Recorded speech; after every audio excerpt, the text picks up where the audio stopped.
Welcome back to the REI Marketing Weekly. It's your host, Josh Culler with Culler Media. And today I've got a fantastic guest on the show. I don't know why I said fantastic like that. I was like fantastic. I don't know why, but I've got Bill Allen, the CEO of Seven Figure Flipping, which if you are a fix and flipper, and if you haven't heard of Seven Figure Flipping, you must be living under a rock. So let's just get that out of the way. But he also does have a podcast, the Seven Figure Flipping Podcast, which you could check out on their website.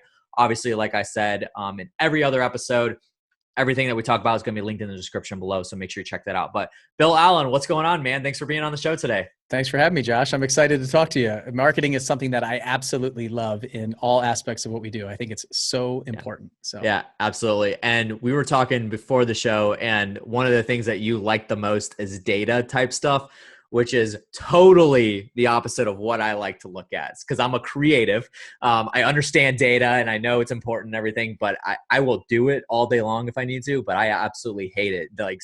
But it's important. That's the whole point here is data is just extremely important, especially gauging your marketing and changing things, which we're going to have a little bit of a conversation about that today, guys, where we're going to be talking about what Bill has been doing in the past with his marketing. And then he just recently made a transition into, making some pivots on the marketing side of things. I know you're talking about, dialing back your direct mail and whatnot. So we're going to talk about that and how you made that decision, why you made the decision, and what you're doing today. But before we get into it, guys, if you haven't already, make sure you have checked out rei.video, brand new platform launched by Culler Media, where you can film your own videos, whether it's property walkthroughs, testimonial videos for your website, Google My Business, social media stuff, whatever. You can film it with your phone, camera, whatever you want. Send that over to rei.video. Just type that in your web browser. Then you'll have the option to be able to add closed captions, music, graphics, transitions, all kinds of crazy stuff for the videos. You send that over. Our team gets that produced in 48 hours or less, unlimited revisions,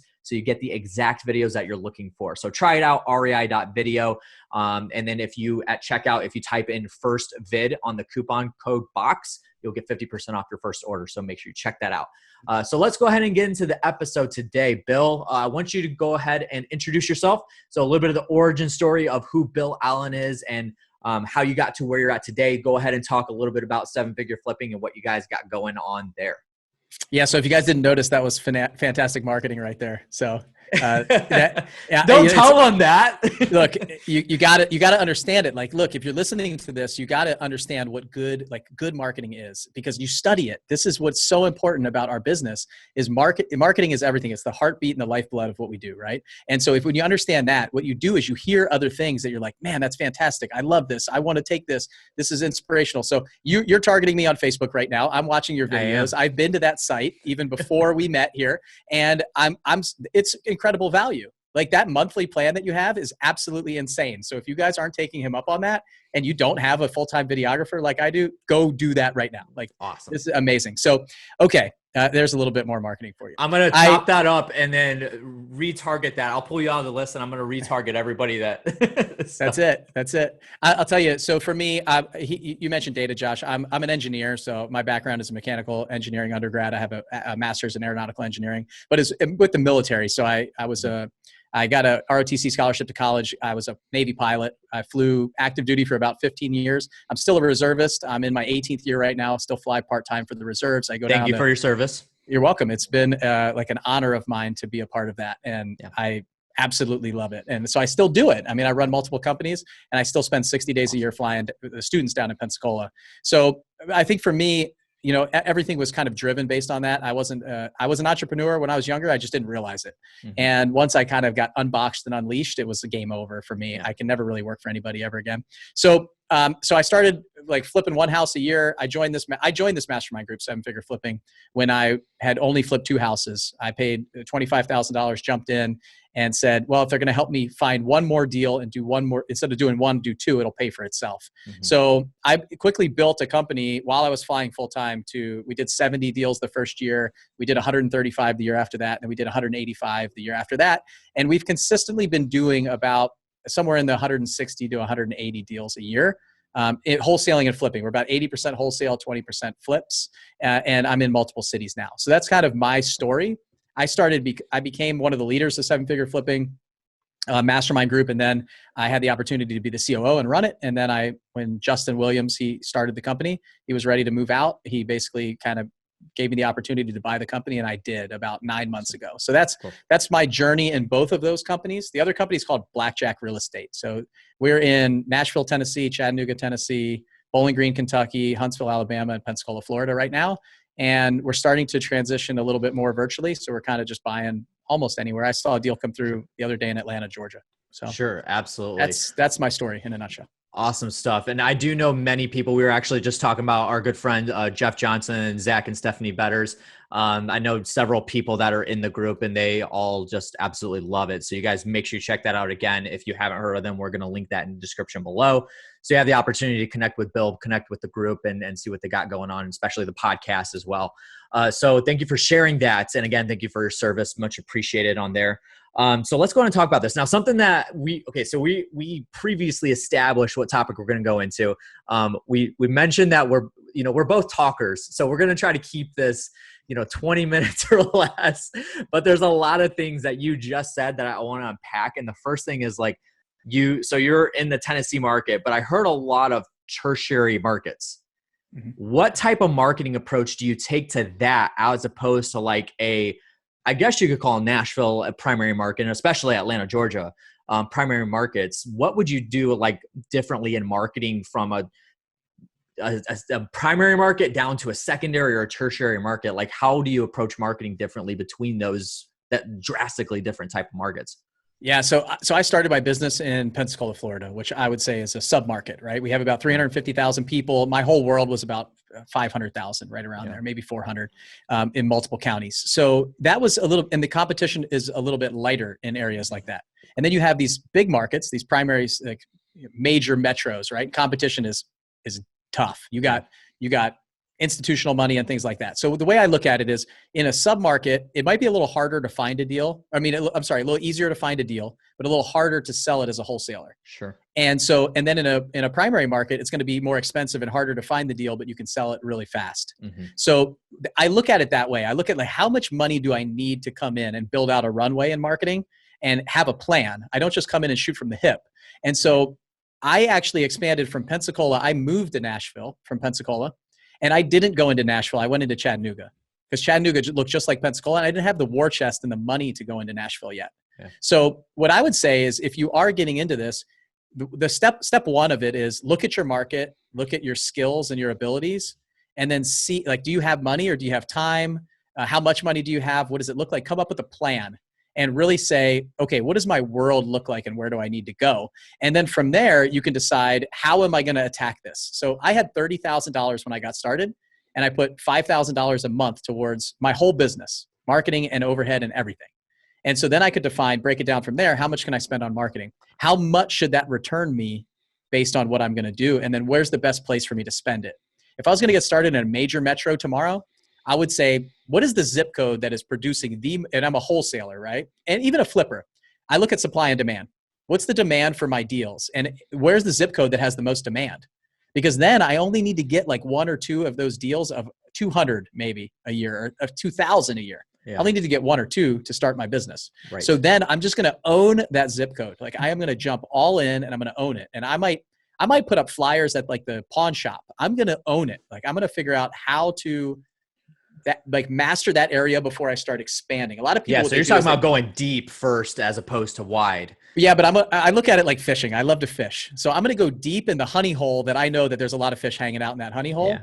And so when you get to a company like mine that has a bigger budget, you can throw the net over the whole lake. Right. But in the beginning, if you're trying to cast it, like you're just going fishing and you're dropping bait all around the whole lake, but most of the fish are in one area. I want to really go like spear fishing in that area, right? Yeah. I want to go figure out how to really dial it in. And then I start making money. I can start reinvesting back in the business and grow it from there.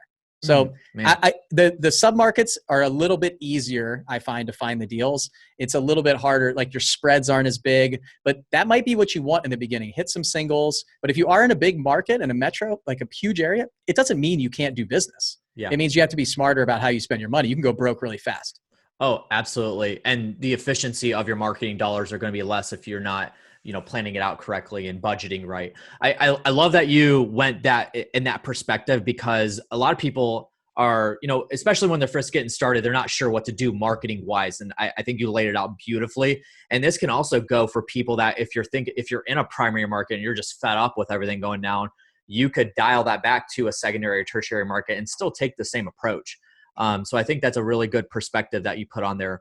So I appreciate you sharing that. So we're going to go into the actual topic of the podcast. I wanted you to hit that because I thought that was important.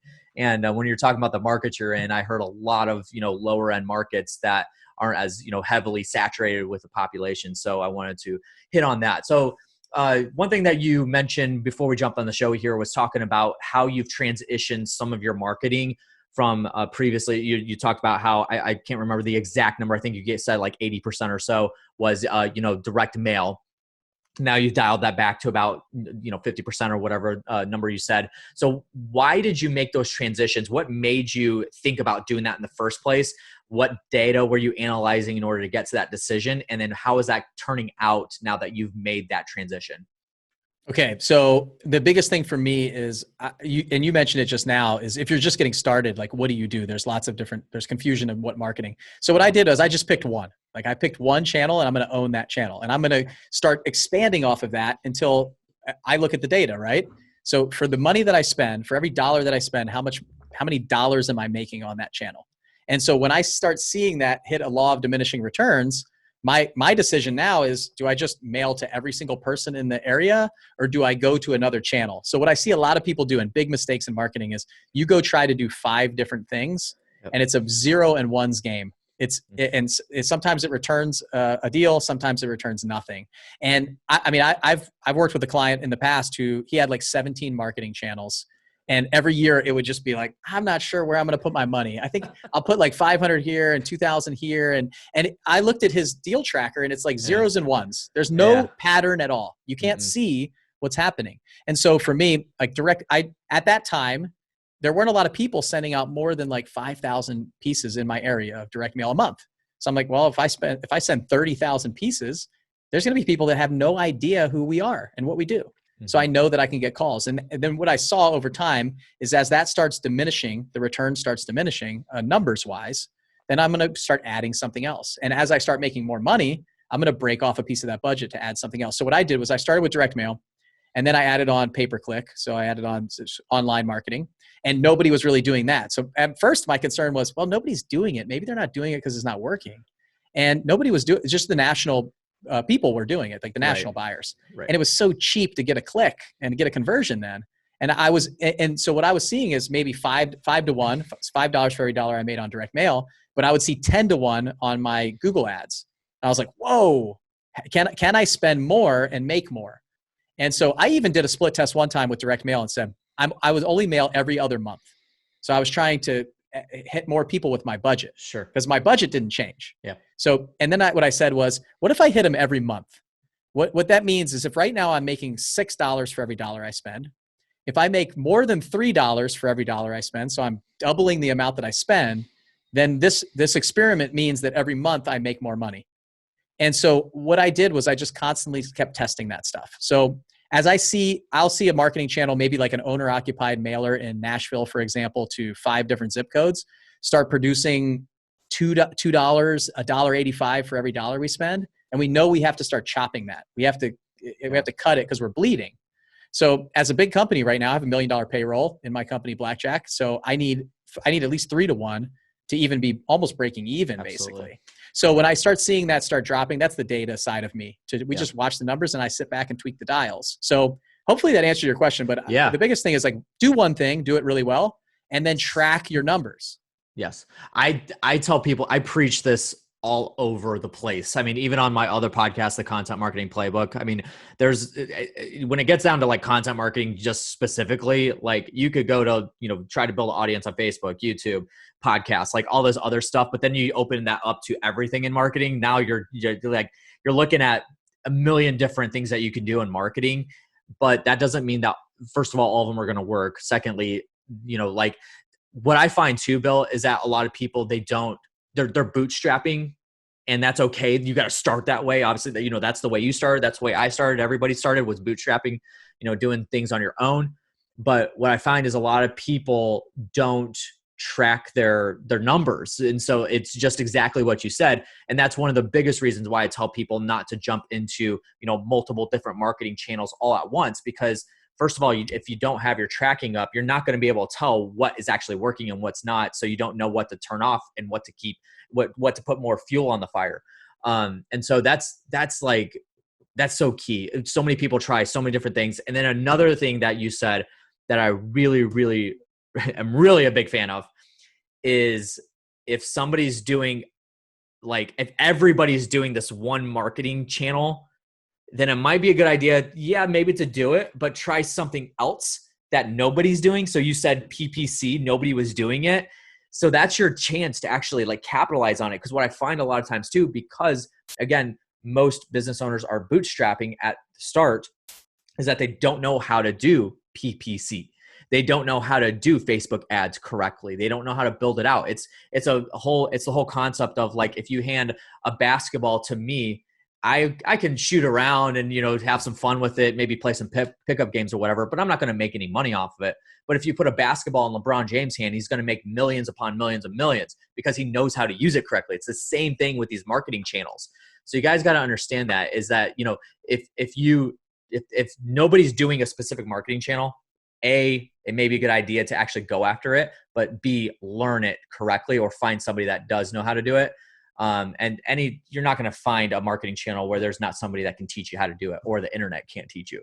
So just dig into that a little bit deeper. So yes, you did answer my question. Thank you so much for going in that direction. So man, this time got away so quickly. It's crazy. I need to get you back on to do another one.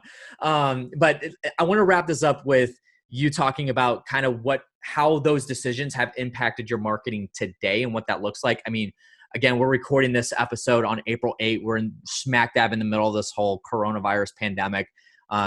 Before the show, you and I were talking about this a little bit, trying to dial back and be out of the whole noise and everything that's going on.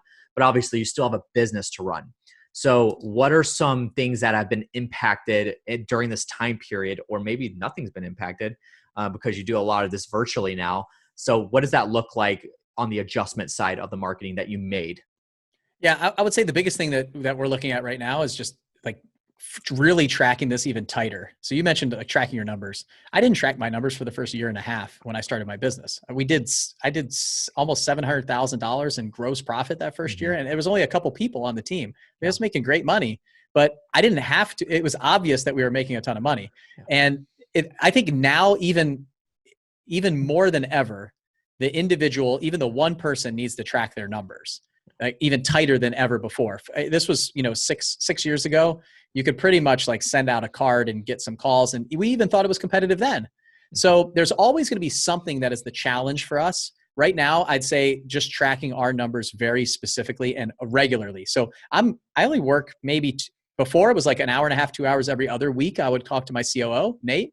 And now we're talking more frequently just about what do the numbers look like, because I want to make sure that cash flow is still there for the business. The marketing goes out, but we might not see it for the next couple months. And if marketing stops, you also won't see the impact of that for a few months either. Right. So that's a huge problem. And so right now we're not changing anything, but we are looking at a lot more of like what do our leads look like? What do our calls look like? How many offers did we make? We watch that stuff every week, but now I'm watching it from the director's chair, right? And I'm saying, hey, we're spending $45,000 a month in marketing. And for you guys out there, that's how much we spend in marketing. So $42,000 to $48,000 a month. And I'm saying, what does that look like? What is it producing for us? And what's happening to our numbers week by week by week? And so for us right now, we're seeing online leads go up quite a bit. We're seeing direct mail leads are still coming in, but I don't really have enough data. Like I said, I have contingency plans for the future. So if this happens, then what are we going to do? If that happens, then what are we going to do? And some ideas. I don't have a crystal ball like some people may. I don't. But I'm just coming up with backup plans. I think it's the military in me that's like the prioritize and execute what we're doing right now, and then also look at the future of what could potentially happen. So right now, like honestly, we're not doing anything different other than, and we were already closing over the phone before. Not as much as we are now, obviously, but we were building that skill, knowing that that's the direction that we may have to go. So nothing's really changed, but it will. I just don't have enough data right now to say that we should stop or ramp up our marketing. One or the other is going to happen. We're going to continue to do what we do. We're going to slow down something, or we're going to ramp something else up. Like, I've seen online leads increase, but I haven't seen online contracts increase. And because of that, I'm saying I don't want to spend more money, but I can see that we're getting more leads. And maybe in 2 months, maybe those online leads will start converting with follow-up. So I'm not sure. Absolutely. That is such good insight on, and I appreciate you being an open book and being willing to share that, because that is like the guts of the marketing that, an actual business is going to run, is the way he just explained it and the analysis that goes into the marketing. So keeping the pulse on it and everything. And you can't adjust things. So here's the thing too, Bill, is that like you mentioned, you haven't changed anything because you don't have enough data. So you're not going to knee jerk and just cut something off because, like you said, online leads are there, but the conversion's not there.